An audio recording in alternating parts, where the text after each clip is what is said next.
नमस्कार आप सबको बहुत बहुत नमस्कार। हमारे साथ एक ऐसे नेता बैठे हैं अभी जिनकी पॉलिटिकल सक्सेस की ग्राफ हम सबको अचंभित कर गई है। 2012 में 2012 में पहली बार ये एमएलए बने और लगभग 13 साल से कम में गुजरात जैसे राज्य के उप मुख्यमंत्री बन जाते हैं हर्ष संघवी। लोग कहते हैं बीजेपी के ब्लू आइड बॉय हैं और इनकी सक्सेस की ग्राफ तो अभी बस शुरू हुई है। देखते देखते जाइए कि इनकी ग्राफ कितनी आगे बढ़ती है।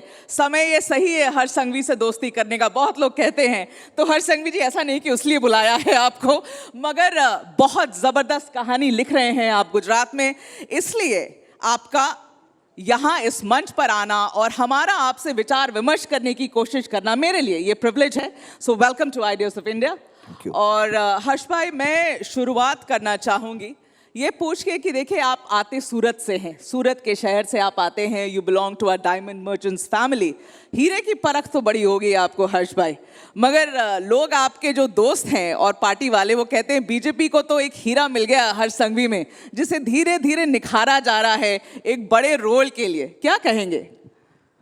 अगर आप हीरे को भी अगर ठीक से, हीरा कैसे चमकता है? कैसे चमकता है?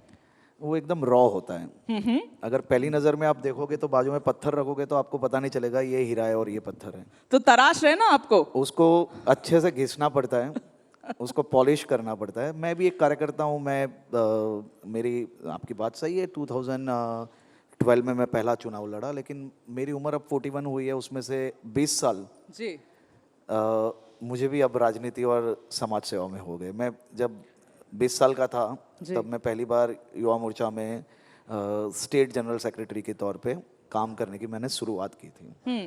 तो हाँ, ये सही बात है कि मैंने इलेक्शंस पहली बार 2012 में ही लड़े, जब मैं that time I was just 27 years old. तो मैं एक सामाजिक काम में जुड़ा हुआ था और सामाजिक काम से आते आते ये राजनीति के अंदर मोदी जी को देखते देखते इंस्पायर हो गया। तो मुझे भी लगा कि पॉलिटिक्स अच्छा है, तो मैं काम में जुड़ गया। बस इतनी सी कहानी है? इतनी ही कहानी है। अच्छा, ओके। मगर देखिए, वैसे तो इट्स अ लॉन्ग नहीं, मेरे अकेले की इतनी कहानी नहीं है। आपको देश में पॉलिटिक्स के अंदर सबसे बड़ा बदलाव क्या आया जी, वो सही में डिटेल्ड स्टडी करनी चाहिए। मैं सभी लोगों को कहना चाहता हूँ, मैं जब पॉलिटिक्स में जुड़ा तब मेरे सभी दोस्तों ने मुझे ये कहा था कि भाई इसमें कुछ नहीं होगा तेरा। बोले तू एक डायमंड मर्चेंट फैमिली से है, ना तेरी फैमिली में कोई पॉलिटिक्स का पी भी जानते हैं, ना कोई पॉलिटिक्स से जुड़े हुए लोग हैं। तो पॉलिटिक्स में तुझे कहीं पे प्लेटफॉर्म मिलने वाला ही नहीं है। लेकिन मेरा परसेप्शन तो बदला और मेरे साथ काम करने वाले मेरी पीढ़ी की युवा मोर्चा के सभी साथी, अभी कोई छत्तीसगढ़ में डेप्यूटी सीएम है तो कोई राष्ट्रीय अध्यक्ष है। मोदी जी ने पॉलिटिक्स का पूरा सिनारियो चेंज कर लिया। अब किसी को पॉलिटिक्स मतलब पॉलिटिकल फैमिली से आना ये कंपल्सन नहीं रहा। बिल्कुल नहीं रहा, बिल्कुल नहीं रहा हर्ष। और मैं आपसे तो ये भी पूछना चाहूंगी कि 2021 में we were all very surprised. 2021 में हर्ष संघवी को 9 अलग अलग पोर्टफोलियो मिलते हैं। 9 पोर्टफोलियो जो उस वक्त के मुख्यमंत्री के पास थे, वैसे ही 9 पोर्टफोलियो आपको मिलते हैं। आप राज्य मंत्री हैं उस वक्त, और इतना भरोसा पार्टी आपके ऊपर दिखाती है। ऐसा क्या दिखता है पार्टी को आपके अंदर हर्ष भाई? देखिए, हमारी पार्टी का एक बहुत क्लियर मंत्र है और मोदी जी का खास तौर पे, मैं मुख्यमंत्री जी के सहायक के रूप में काम करता हूँ पहले से आज तक। तभी भी उनके सहायक के रूप में काम कर रहा था और आज भी कर रहा हूँ। उनके मार्गदर्शन में ये 9 डिपार्टमेंट में कैसे और तेजी से काम करें, ये मेरा काम था और वही मैं कर रहा था। तो उसमें ऐसा कुछ नहीं था कि 9 डिपार्टमेंट मुझे दिए और 9 डिपार्टमेंट किसी और को दिए, ऐसा नहीं था। उनके मार्गदर्शन में ये काम चल रहा था, तभी भी चल रहा था और आज भी चल रहा है। सवाल मैंने पूछा, आप में क्या देखा? आप मोदी जी पर ले जाते हैं सवाल। अच्छा, ये बताइए, पहली बार डावोस इस बार गए आप हर्ष भाई, डावोस डेब्यू कैसा था? ये खास तौर पे हमारे लिए एक बहुत ही अच्छा एक्सपीरियंस था। हम लोग के लिए वहाँ से वहाँ कोई MOUs करना या फिर कोई इन्वेस्टमेंट तात्कालिक लेके आना, ये हमारे लिए कोई मेजर फोकस हमारा वो नहीं था। हमारे लिए फोकस ये था कि हम मैन्युफैक्चरिंग सेक्टर के साथ साथ नई कौन सी फील्ड में मेरे राज्य के युवाओं के लिए नई अपॉर्चुनिटीज़ क्रिएट कर सकें, उसके लिए हम नया मार्केट एक्सप्लोर कर रहे थे। और ख़ास तौर पे मैं मेरे जैसे नौजवानों के लिए ये एक्सपीरियंस बहुत ही महत्वपूर्ण इसके लिए था क्योंकि मैंने जब मेरे देश के कई ऐसे राज्य देखे, चाहे वो आसाम हो, चाहे झारखंड हो, आप सोचिए कि देश, आप सभी लोगों ने हमेशा क्या सुना ये दोनों राज्य के लिए, और ये दोनों राज्य जब खुद के राज्य के लिए इन्वेस्टमेंट ले जाने के लिए वहाँ पे जब पिच कर रहे थे, तो ये देख के अपने आप को मतलब बहुत ही अच्छी फील हुई। गुजरात तो इन्वेस्टमेंट लाने में नंबर 1 है कई सालों से, और हम लोग मतलब ग्रेजुअली हमारा मतलब वो नॉर्मली हर साल चीज़ें जो है वो वाइब्रेंट गुजरात के अंदर हमारे एमओयूज़ होते हैं और उसके बाद उसके 2 साल तक हमारे फॉलोअप होते हैं। तो गुजरात मैन्युफैक्चरिंग हब देश का सबसे बड़ा है। देश का 18.3% मैन्युफैक्चरिंग वो गुजरात में होता है, और हर तीसरा डॉलर वो गुजरात से आता है। Okay. हाँ, 40% कार्गो वो गुजरात से हैंडल होते हैं। तो मैन्युफैक्चरिंग हब होने के साथ साथ हम लोग आने वाले दिनों में डेटा सेंटर्स पे फोकस कर रहे हैं, जीसीसी पे फोकस कर रहे हैं, गिफ्ट सिटी के अंदर फिनटेक के अंदर हम लोग बहुत ही एग्रेसिवली आगे बढ़ रहे हैं। तो ये नई अपॉर्चुनिटीज़ मेरे राज्य के युवाओं के लिए मैं क्या ला पाऊँ, उसके लिए हम लोग डावोस में थे। ठीक है, आपने ये सारी अच्छी चीजें देखी। आपको पता हमने क्या देखा? हमने ये देखा कि बीजेपी के जितने राज्य वहां रिप्रेजेंट करने गए थे डावोस में, सबके मुख्यमंत्री गए थे। सिर्फ गुजरात के राज्य से उप मुख्यमंत्री जाते हैं, मुख्यमंत्री नहीं जाते, हर्ष संघवी। तो भाई कुछ तो डिसीजन हुआ होगा ना कि हर्ष क्यों जाएंगे और सीएम नहीं जाएंगे। इंडस्ट्री मिनिस्टर होने के कारण मेरे मुख्यमंत्री जी का आदेश मिला कि आपको जाना है, तो मैं वहां डावोस गया।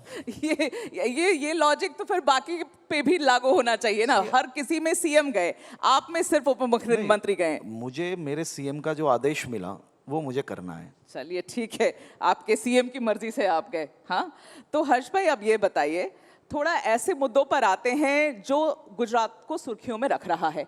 आप होम मिनिस्टर हैं और पिछले कुछ सालों में हम लोगों ने देखा है कि ड्रग्स के जो सबसे बड़े हॉल्स हो रहे हैं ड्रग्स के, वो गुजरात में हो रहे हैं। हर्ष भाई, ये ऐसा कैसे कि इतना इजाफा हो गया है ड्रग्स की तस्करी में? आपकी जो वेस्टर्न बॉर्डर है उसमें इतने बड़े बड़े जब्त किए जा रहे हैं। इनफैक्ट आप तो बाकी राज्य में भी जाकर जब्त कर कर आ रहे हैं ड्रग्स।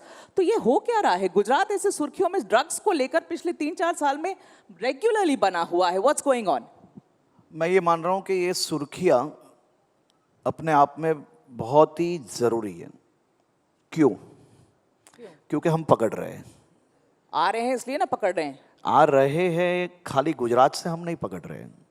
आप देखिए, पूरा डेटा चेक करिए, हम हमारे पड़ोसियों को नहीं बदल सकते। कहाँ कहाँ से आ रहे हैं? हमारे पड़ोसी जो नसीब में, मतलब हमें जो मिल गए गॉड्स हैं। गिफ्ट है जो जी, पाकिस्तान, हाँ। उसको आप और मैं नहीं बदल पाने वाले। ठीक है। गुजरात का 1600 किलोमीटर का समंदर की बॉर्डर, इंटरनेशनल बॉर्डर से जुड़ा हुआ राज्य है। आप देखिए कि किस प्रकार से ये ड्रग्स पकड़ने की शुरुआत हुई। 2021 में जब भूपेंद्र भाई पटेल मुख्यमंत्री बने, उसके वेरी नेक्स्ट वीक हम लोग ने ड्रग्स रिवॉर्ड पॉलिसी डिक्लेयर की। ड्रग्स रिवॉर्ड पॉलिसी क्या है? पूरे देश में केवल गुजरात एक ही ऐसा राज्य है जिसने ड्रग रिवॉर्ड पॉलिसी बनाई। पाकिस्तान से हमें इंटेल मिलती है, वो इंटेल के साथ साथ एटीएस और नेशनल एजेंसीज के साथ मिलके हम लोग भारत पाकिस्तान की समंदर की तेज लहरों वाली जो सरहदें है, वहाँ से हमने मैक्सिमम ड्रग्स पकड़ा है। ये देश में घुसते हुए हमने ड्रग्स पकड़ा हुआ है। खाली ये गुजरात की बॉर्डर्स पे से पकड़ा ऐसा नहीं है, हमने पंजाब की जेल के अंदर चलता हुआ नेटवर्क भी साफ किया है। कल ही गुजरात एटीएस ने पंजाब के मोस्ट वांटेड को पकड़ा है। पंजाब की केवल जेल से नहीं, बंगाल के पोर्ट से भी हमने पकड़ा है, राजस्थान से भी पकड़ा है, महाराष्ट्र से भी पकड़ा है, मध्य प्रदेश से भी पकड़ा है। देश के कई और राज्य की पुलिस के साथ मिलके हमने इंटेल देके उनके साथ मिलके काम किया है और हमने ड्रग्स पकड़ा है। तो मैं ये मान रहा हूँ कि ड्रग्स पकड़ना ये अपने आप में बहुत ही चैलेंजिंग काम है। ये कोई भी कार्टल्स कोई अहमदाबाद के पुलिस स्टेशन में आके 200 करोड़ रुपए का ड्रग्स जमा करा के नहीं जा रहा है कि लाइए भाई मैं ये पाकिस्तान से लेके आया हूँ, आप ये ड्रग्स रख लीजिए। इसके लिए मेहनत लगती है, गोलियों का सामना करना पड़ रहा है। हमने ड्रग्स को मुख्य विषय बनाया है।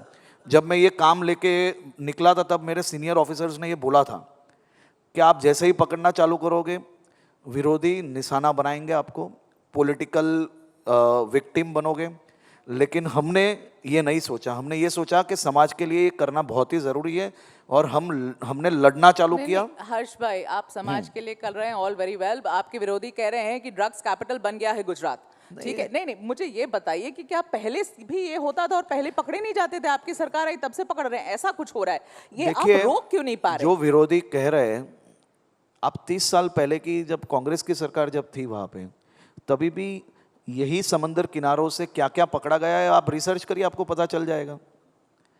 तो आप क्या कहना चाह रहे हैं कि ये चल रहा था और पकड़ने का काम हर्ष संघवी ने शुरू किया है? नहीं, मैं कभी ये नहीं कह सकता हूँ, क्योंकि हमारी सरकारों ने यही काम किया है, जबरदस्त काम किया है, लेकिन समय के साथ जो मांग बदली, हाँ। जिस प्रकार से टेक्नोलॉजी बदली, तो टेक्नोलॉजी के साथ साथ हम नया क्या कर सकते हैं, वो दिशा में मुख्यमंत्री श्री के मार्गदर्शन में हमने काम किया है। तो मैं ये मान रहा हूँ कि ये देश में ड्रग्स कैपिटल कौन सा स्टेट है हमें नहीं पता है क्या? ये देश में ऐसे तो कौन से लीजिए। शहर है? नहीं नहीं नहीं, नाम ले लीजिए। आप मुझे नाम बताइए, ले- मैं आप क्यों आप लूं? एक आप सेकंड बोल रहे हैं, मेघा आप जी, नाम लीजिए ना। नहीं नहीं, मैं मुझे बता पता रहा है हूँ किसका आपको। नाम लेना चाहते हैं आप, ले अरे लीजिए। मैं क्यों लूं मेरे मुंह से? आप सबको पता है, यहाँ पे पूछोगे अगर 1 2 3 बोलोगे सभी लोग सेम नाम लिखेंगे। मैं यहाँ पे पॉलिटिकल चर्चाएं करने नहीं आया हूँ, लेकिन जहाँ जो काम करने की आवश्यकता है, मुझे मेरे स्टेट को वहाँ जैसा नहीं बनाना है, तो मैं ये मेहनत कर रहा हूँ, मैं लड़ूंगा, क्यों नहीं लड़ूंगा? और मैं छाती खोल के लड़ रहा हूँ। आप ये सभी कार्टल्स को जानते हो कि उन लोग की कैपेसिटी क्या होती है। मैं ये लोग कार्टल्स को मीन्स आप समझिए कि जो पुलिस पकड़ रही है, जो मेहनत कर रही है, रात दिन काम कर रही है, इसमें से कोई भी ऐसा नहीं है। गुजरात में कभी हमने कंज्यूमर को नहीं पकड़ा, आपको पता है ये चीज़? पूरे देश का यूनिक मॉडल है गुजरात में। हम लोग कंज्यूमर को नहीं पकड़ते, हम उनके परिवार को बुलाते हैं, उनको समझाते हैं, उनको उनको काउंसलिंग की मदद करते हैं, और स्टेट गवर्नमेंट उनको काउंसिल करती है। किसके लिए? क्योंकि हमें कार्टल्स को पकड़ना है। मैं ये समझना चाहती हूँ कि ये रुक नहीं सकता हर्ष भाई? क्या इस पे रोकथाम लगाई जा सकती है? देखिए, पकड़ने का काम, आई नो कि आप लोग बहुत अच्छा काम कर रहे हैं। मेघा जी, आपको मैं ये बहुत ही अच्छा प्रश्न है। खास तौर पे दुनिया के वेस्टर्न कंट्रीज की हालत क्या है? ड्रग्स एक फैशन स्टेटमेंट बन गया, आप सभी लोग अच्छी तरह से जानते हो। कई कंट्रीज ने तो उसको अलाउ कर लिया थक के, लेकिन आज भी भारत बहुत सुरक्षित है, और ख़ास तौर पे गुजरात हम लोग बहुत जल्दी जाग गए हैं। इसके लिए हम इसके सामने खाली पकड़ने का काम नहीं कर रहे, साथ ही में गुजरात में हर हर डिस्ट्रिक्ट के अंदर हम नए काउंसलिंग सेंटर्स खोल रहे हैं, नए और सोशल एक्टिविस्ट के साथ मिलके इस पे काम कर रहे हैं। ये काम केवल पुलिस से नहीं होने वाला है, ये लॉ एजेंसी से ये काम नहीं होने वाला। इसके सामने लड़ने के लिए आपको सामाजिक मदद बहुत ही आवश्यक है, और उस पर भी हम लोग काम कर रहे हैं। और मुझे पक्का विश्वास है कि सामाजिक प्रयास से ही कंज्यूमर जब अपनी आदत बदलेंगे तब ऑटोमेटिक चीज़ों में कमी आएगी। और उसके लिए कोई पॉलिटिक्स नहीं होना चाहिए, उसके लिए हम सबको साथ में मिलकर लड़ना पड़ेगा, नहीं तो नेक्स्ट जनरेशन के लिए बहुत ही नुकसानकारक साबित होगा ये। बिल्कुल बिल्कुल। मगर हर्ष, जब से आप आए हैं गुजरात में, जब से आपको होम मिनिस्ट्री मिली है, एक चीज़ लोगों ने नोटिस किया है कि बुलडोजर एक्शन बड़ा बढ़ गया है हर्ष। आप जब आए तो पहले तो हमने कोस्टल गुजरात पे देखा कि बड़ी डिमोलिशन आप लोगों ने करी।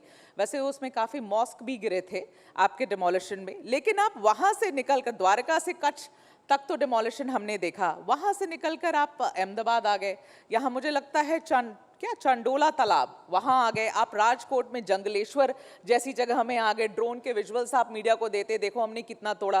वैसे दूसरे साइड आप ये नहीं देखते कि जो बेचारे वहाँ पर जिनका कोई लेना देना नहीं है उस जगह से, उनके घर कैसे जा रहे हैं, वो सब हर्ष आप देखते नहीं है। लेकिन चलिए, यहाँ से भी मैं आगे बढ़ती हूँ। मैं आपसे ये भी पूछना चाहती हूँ कि जब से आप आए हैं तब से एक और चलन बढ़ गई है, वो ये है कि आरोपियों के पाँव में गोली मार दो, पता नहीं कहां से दौड़ते हुए आपको मिल जाते हैं आरोपी, वो उसके पाँव में गोली मार दो। एक आरोपी का तो एनकाउंटर भी हो गया। अब लोग कह रहे हैं कि बहुत ज्यादा इंप्रेस चल रहे हैं हर्ष संघवी योगी जी से। योगी जी की स्टाइल कॉपी हो रही है या हर्ष संघवी की खुद की स्टाइल है ये काम करने की? देखिए, गुजरात आज भी देश का सबसे सुरक्षित राज्य है, और मोदी जी के समय जिस प्रकार से हमारी ट्रांसपेरेंट पॉलिसीज़ के माध्यम से स्टेट चल रहा था, तब से क्या हाल गुजरात के पहले थे और उसके बाद से आज तक गुजरात नंबर 1 था, नंबर 1 है और रहेगा। आपने द्वारका की बात की, कच्छ की बात की, अहमदाबाद की, राजकोट की। द्वारका यानी भगवान कृष्ण की भूमि, देश का सबसे बड़ा आस्था का केंद्र है, और वहाँ पे मेरे देश के करोड़ों भक्त जो भगवान श्री कृष्ण जी के दर्शन के लिए आते हैं, उनकी व्यवस्थाओं के लिए आरक्षित रखी गई जगहों पे कोई 5-5 माल की बिल्डिंग बन जाएगी, कोई बड़े बंगलो बन जाएंगे, हजारों स्क्वायर फुट में कोई धार्मिक आस्था से जुड़े हुए प्रोजेक्ट्स बन जाएंगे, तो ये देश की सभी नागरिकों के लिए रखी गई सुरक्षित जगहों पे बुलडोज़र जरूर से वहाँ पे चलाए गए हैं, लेकिन वो जगह लोगों के हित में सुरक्षित थी। आपका जहाँ मन पाए आप कुछ भी बना लो, ऐसे थोड़ी ना चलेगा। कच्छ भारत पाकिस्तान की सीमाओं पे तटे हुए गांवों में हजारों की संख्या में घर बन जाते हैं, बड़े बंगलों बन जाते हैं, तो उसको सरकारी व्यवस्थाओं के हिसाब से बुलडोजर फिरता है। आपने चंदोला की बात की, आपने इससे पहले ही ड्रग्स के प्रश्न की बात की। सबसे ज्यादा ड्रग्स कहाँ से बरामद हुआ है अहमदाबाद में, ये पूछिए। कहाँ से हुआ है? चंदोला से। सबसे ज्यादा बांग्लादेशी कहाँ से पकड़े गए? चंदोला से।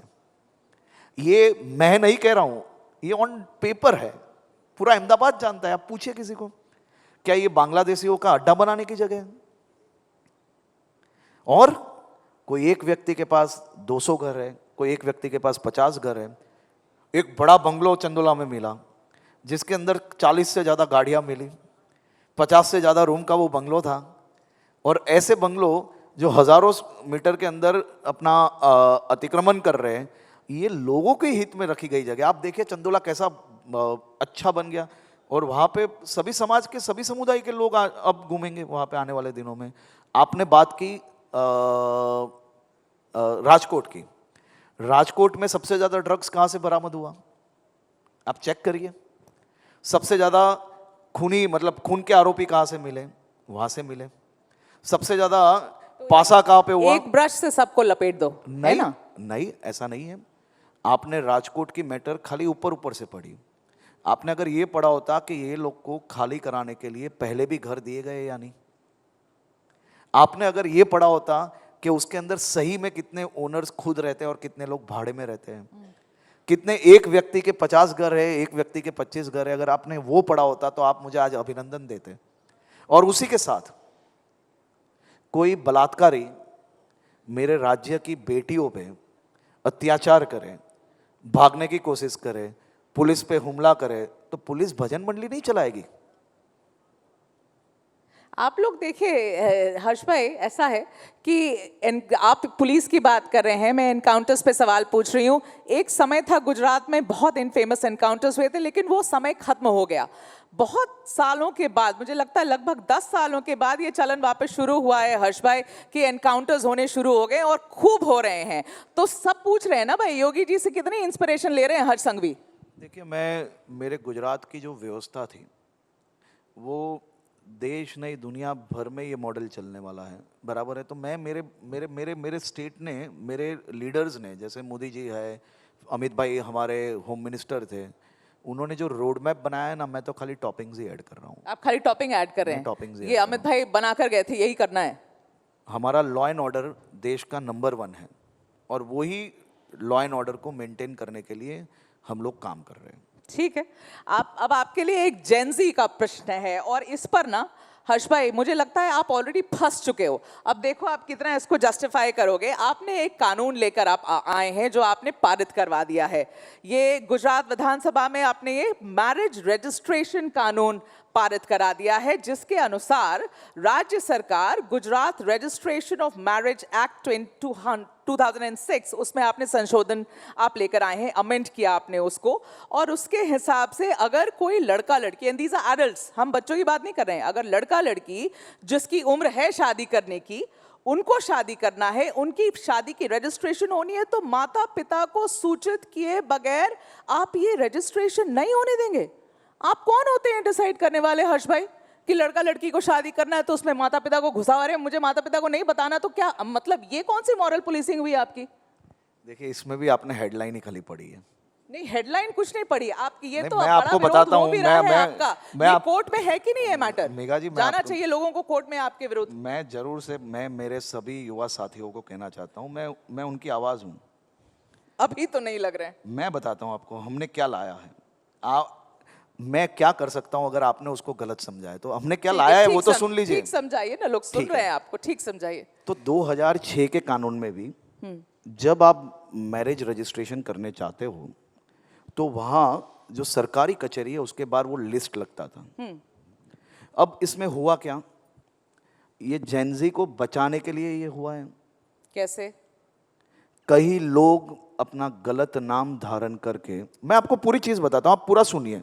माता पिता की कंसर्न है या नहीं, हमने खाली माता पिता को वो कॉपी भेज रहे हैं, माता पिता उसको समझा पाए अपने बच्चों को तो वो उनकी मर्जी की बात है। हमने किसी के रजिस्ट्रेशन नहीं रोके हैं, आप समझिए। पहले हमने कंपल्सन नहीं रखा हुआ है और उसके बाद भी हमने 1 महीने तक लोगों के सजेशन मंगाए हैं। हमने, ये पूरे देश के अंदर कानून है, पूरे देश के अंदर है कि जहाँ पे भी आप रजिस्ट्रेशन करोगे तो सरकारी कचहरी के बाहर उनका लिस्ट लगता है। हम उनकी फैमिली तक ये पूरी डिटेल भेजते हैं। मैं पंचमहाल डिस्ट्रिक्ट के, बनासकांठा डिस्ट्रिक्ट के, महसाना किस डिस्ट्रिक्ट लाइन के। पे जा रहे हैं जो आप डायलॉग मारते हैं कि साहिल सुरेश बनकर शादी कर लेता है, यही ना? नहीं, पर अगर हर आपने चीज खाली एक ही, हिंदू मुसलमान है, आप जा रहे थे वहीं पर। अरे सब भाई हिंदू मुसलमान आपकी थोड़ी चैनल है। का ही स्टेटमेंट सुन लीजिए। आप एक काम करिए, नहीं, बताइए बताइए। मैंने ये नहीं कहा है, खाली मैंने ये बोला है कि कोई सलीम सुरेश बन के शादी करेगा तो हम नहीं छोड़ेंगे। तो मैंने ये भी कहा है कि कोई सुरेश सलीम बन के करेगा शादी तो भी नहीं छोड़ेंगे। उसमें गलत क्या है? ये आप मुझे ये बताइए इसमें गलत क्या है? मेरी मेरी मेरी जो ये छोटी छोटी बहनें हैं उसको कोई फरेबी कोई गलत नाम से शादी कर लेगा, क्या ये ठीक है? वो ठीक है, वो तो मैं बिल्कुल वो 18 साल की हो गई है तो भले सुनिए, कोई सुनिए, कुछ भी कर ले, ये चलेगा। लव जिहाद, आप लोग की भी ना प्रॉब्लम वही है देखिए, हर्ष अभी भाई। भी मैं आपको बता अभी रहा हूं। आप भी एंट्री ले लिए हैं उस लाइन में जहां जरा भी नहीं, बीजेपी के जरा जो भी सीएम नहीं। डीसीएम सब है ना, जब हिंदू बनने का चांस मिलता है तो मैं बड़ा हिंदू, आप भी ऐसा है ना नई मेघा जी, एंट्री आप लोग आपने ले ली है वहां पर। आप लोग क्या है, चैनल में जितना अच्छा लगता है ना उतना ही सुनाते हो। अगर आप पूरा स्टेटमेंट सुनाओगे तो ही लोगों को पता चलेगा। बोलिए ना, आपको तो मौका दे रही हूं मैं पूरे मैंने जब ये नया कानून के अंदर सबसे पहले कोई बदलाव नहीं लाया है। नहीं, पहले ये अमेंडमेंट समझना करी पड़ेगा। ना आपने कानून में? नहीं, हमने खाली हमारे मैरिज के रजिस्ट्रेशन का जो हमारी प्रोसीजर है, ठीक है, हमने प्रोसीजर्स को फुलफिल किया है। जो एरर था, और ये एरर क्या था वो ठीक है किसी ने हर्ष भाई, सुना? तो अगर माँ बाप की कंसेंट नहीं मिले हाँ। तो आप नहीं होने देंगे रजिस्टर्ड शादी? किसने बोला ये आपको? मैं पूछ रही हूँ, आप पढ़िए। तो आप बताइए। 1 महीने तक माँ बाप के पास समय है, और उसमें भी मैंने सबसे पहले मेरे स्टेटमेंट में बोला था कि अगर हमें कहीं पे भी माँ बाप जबरदस्ती करते हुए मिला, कहीं पे भी उन्होंने अपनी बेटियों को परेशान किया, तो हम उन पे भी कानूनी स्टेप लेंगे। हमने बैलेंसिंग बनाया है। अगर आप ये यूट्यूब के माध्यम से ये जो हेडलाइन बनाने वाले को पढ़ के अगर परसेप्शन नहीं बनाते तो जरूर से आप मुझे अभिनंदन देते। नहीं, so effectively we are back to the same मैं थिंग। आपको रिक्वेस्ट कर रहा हूं, मैं आपको रिक्वेस्ट कर रहा हूं कि आप एक बार हमने जो प्रपोज किया है उसको एक बार पढ़ लीजिए। You will love it. हमने कहीं पे भी ये नहीं बोला है। I want to understand, मैंने मेरे हर्ष भाई। स्टेटमेंट में ये बोला है कि हम रजिस्ट्रेशन को 1 महीने के लिए, जब तक आप जो लड़की जो शादी के लिए रजिस्ट्रेशन कर रही है, 1 महीने के अंदर उसको हमने कितने किस्से दिए हैं। ऐसा नहीं है कि कई लोगों ने गलत नाम से शादी की है, कई लोगों ने गलत आइडेंटिटी दी है। कई जगहों पे जो बेटियों को खाली ये सलीम सुरेश सलीम की बात नहीं है, नॉर्मल सेम कास्ट के अंदर भी जो फरेबी है उन्होंने परेशान किया है। तो इसमें क्या हुआ, ये क्या हुआ है? गलत आइडेंटिटी देके, गलत डॉक्यूमेंट्स देके जो शादियां होती है उसको रोकने की बात है। हमने कहीं पे भी हमारे ये प्रोसीजर के अंदर ऐसा नहीं लिखा है कि माँ बाप साइन नहीं करेंगे तो शादी नहीं हो पाएगी। नहीं करेंगे, इस पे नहीं रोकेंगे आप? मैंने कहीं पे भी, आप पढ़िए पहले, मैं इसके लिए बोल रहा हूँ कि आप पढ़िए। पता नहीं हर्ष भाई, आप ऑनलाइन अवेलेबल है, अभी पढ़ मुझे लीजिए। गुमराह कर रहे हैं मैं यहाँ पे ही बैठकर अभी। बैठूंगा, मैं 1 घंटा बैठता हूँ, आप पढ़ लीजिए। अगर कुछ भी हो तो मुझे बताना। हमने उसको फुल प्रूफ इसके लिए किया है कि कोई भी यंगस्टर्स उसके अंदर फंस ना जाए। हाँ। और कोई भी माता पिता अपने अगर बेटे बेटी को मनाना चाहते हैं तो उनके पास 1 महीने का टाइम मिले। जो माँ बाप बच्चों को बड़ा करते हैं उनको मनाने की भी क्या हम छूट नहीं दे सकते? इलेक्शंस कब है आपके यहाँ? अगले साल ना? अरे वो तो देर है, वो इलेक्शन छोड़ लीजिए। हम लोग तो इलेक्शन के दूसरे दिन से काम पे लग जाते हैं। हम लोग इलेक्शन के वक्त वो इलेक्शन टूरिज्म वाले लोग नहीं अच्छा, देखिए मुझे ना अब थोड़ा रैप अप करना पड़ेगा ये सेशन को। जल्दी कुछ सवाल लेने हैं मुझे। पहले ये बताइए हर्ष भाई, big success for you, Commonwealth लेकर आ रहे हैं, और ये भी बातें सुनाई पड़ रही है कि अगर मान लीजिए भारत, जो हम प्रधानमंत्री ने कहा हम ओलंपिक्स के लिए बिड कर चुके हैं, if that also comes to India, वो भी गुजरात में होगा। ऐसा कैसे? मतलब मेट्रो भी गुजरात को आएगा, कॉमनवेल्थ भी गुजरात को आएगा, ओलंपिक्स भी गुजरात को आएगा, बाकी स्टेट क्या करेंगे हर्ष भाई? क्यों हो रहा है ऐसा?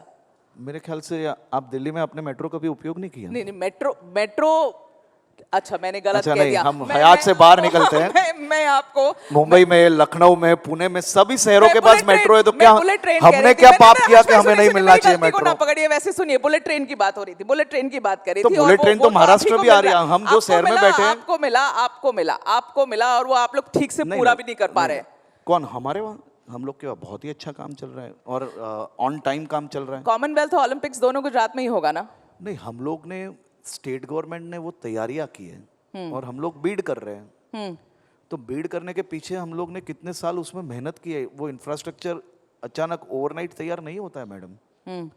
तो हम लोग उस पर काम कर रहे हैं और उसमें पहले भी आप उसको खास अगर आप डिटेल देखोगे तो सभी लोगों को साथ में रख के ये गेम्स जो है वो देश भर में कल्चर बनाता है।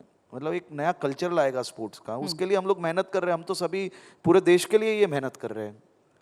तो उसके पीछे हमारा समय भी जा रहा है, स्टेट का बजट भी जा रहा है और हमारी पूरी टीम उसके लिए काम कर मैंने रही है। आपसे सवाल पूछा क्यों आ रहा है वहां, आप मुझे बता रहे हैं कि आप कितनी मेहनत कर रहे हैं उसके पीछे। नहीं, हम लोग वो इंफ्रास्ट्रक्चर डेवलप कर रहे हैं और वो इंफ्रास्ट्रक्चर रेडी अवेलेबल है।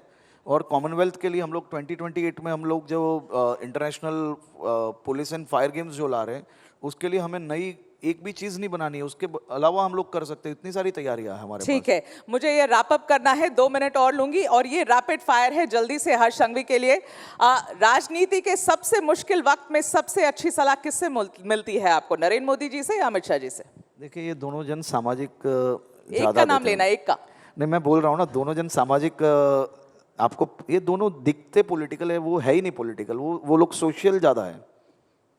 आपको सलाह किससे अच्छी मिलती मैंने है? आपको बताया ना, ये मैंने पॉलिटिकल तो कभी सलाह लेते नहीं है। लेते ही नहीं हैं आप। हर्ष संघवी के मुताबिक विपक्ष का कौन सा नेता है जो सोशल मीडिया पर कूल दिखने की बड़ी कोशिश करता है पर हो नहीं पाता है? बताइए। देखिए, राहुल जी को कोई कॉम्पीट नहीं कर सकता इसमें। बीट नहीं कर सकते राहुल जी को इसमें। अच्छा, अब ये बताइए कि अपना रिपोर्ट कार्ड देना ज्यादा मुश्किल है गुजरात की जनता को या दिल्ली में अमित शाह जी को? देखिए, अमित जी, खिंचाई कौन करता है ज्यादा आपकी? अमित शाह जी है ना, एकदम डिटेल में जाते हैं।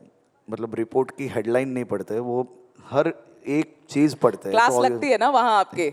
हाँ, अगर आपको राहुल गांधी और अरविंद केजरीवाल के साथ एक ही गाड़ी में अहमदाबाद से दिल्ली तक का सफर करना पड़े तो तीनों के बीच में क्या बातचीत होगी हर्ष भाई? ये गाड़ी में साथ में जाने से अच्छा मैं चलता चला जाऊं। आप अक्सर थानों में सरप्राइज चेकिंग के लिए पहुंच जाते हैं। बड़े मजेदार मुझे बताए गए लोग बहाना बनाकर बताते हैं मंत्री जी को कि वो क्यों नहीं ड्यूटी पर हैं। सबसे मजेदार बहाना क्या सुना है आपने आज तक? देखिए, पुलिस प्रेस, हाँ, ये दोनों का एक बहुत ही कॉमन रिलेशन है। पुलिस, प्रेस और पॉलिटिक्स, हाँ, ये सबके लिए एक कॉमन वर्ड है। हाँ। जो हम सबकी लाइफ में हर रोज आता है, वो है इमरजेंसी। हर्ष भाई, आजकल के युवा पॉलिटिक्स से ज्यादा इंस्टाग्राम रील्स पर अपना समय बिताते हैं। अगर आपको युवाओं को राजनीति में लाने के लिए 15 सेकंड की रील बनानी हो तो आपका डायलॉग क्या होगा? मैं तो इसमें मैं एग्जैक्टली मतलब मैं यही कहूँगा, आइए और जुड़िए। इतना बोरिंग डायलॉग से तो कोई नहीं जुड़ेगा हर्ष भाई आपके। बट चलिए आगे बढ़े। सोशल मीडिया पर युवा आपको अक्सर गुजरात का सिंघम कहते हैं और आपके किसी एक एक्शन या फैसले पर फिल्म बनाना चाहें तो आप क्या चाहेंगे? आपके कौन से एक्शन पर फिल्म बनाना चाहिए? ऐसे ही लवर्स को अलग करना, शादी नहीं करने देना, मस्जिद को तोड़ देना, डिमोलिशन करना, गोली मरवाना, किस पे? देखिए, मैं वापस कह रहा हूँ कि मैं तो लवर्स को एक अच्छी अपॉर्चुनिटी दे रहा हूँ और एक अच्छी व्यवस्था खड़ी करके दे रहा हूँ कि जो कई उल्लू ना बने, रोक नहीं रहा हूँ। अच्छा, अपनी कौन सी एक्शन चाहते हैं कि पूरी दुनिया देखे कि हर्ष संघवी ने ये किया गुजरात में बतौर उप मुख्यमंत्री? देखिए, मैंने उप मुख्यमंत्री के तौर पे 40 दिन में बलात्कारियों को फांसी भी दिलाई है। 100 दिन के अंदर कम से कम 20 से ज़्यादा ऐसे बलात्कारियों को फांसी दिलाने में, आजीवन कैद दिलाने में सफलता प्राप्त की है। पूरे देश में कोई भी राज्य इसमें गुजरात स्टेट के साथ कम्पीट नहीं कर सकता। बिल्कुल, इस पे तो ताली बनती है हर्ष संघवी के लिए। These are things that are really required. बस ये last 30 second, one word for these people. आगामी, not people but situations, I think everything. आगामी गुजरात चुनाव Bharatiya Janata party. Bhupendra Patel, very nice human. Aam Aadmi party, भगवान सबको सद्बुद्धि दे। अरविंद केजरीवाल, तौबा तौबा। Gujarat model, very nice. Narendra Modi. Number 1। हर्ष संघवी के लिए guys, a big round of applause. What a sport you've been. Really thankful and thank you for your time. Thank you.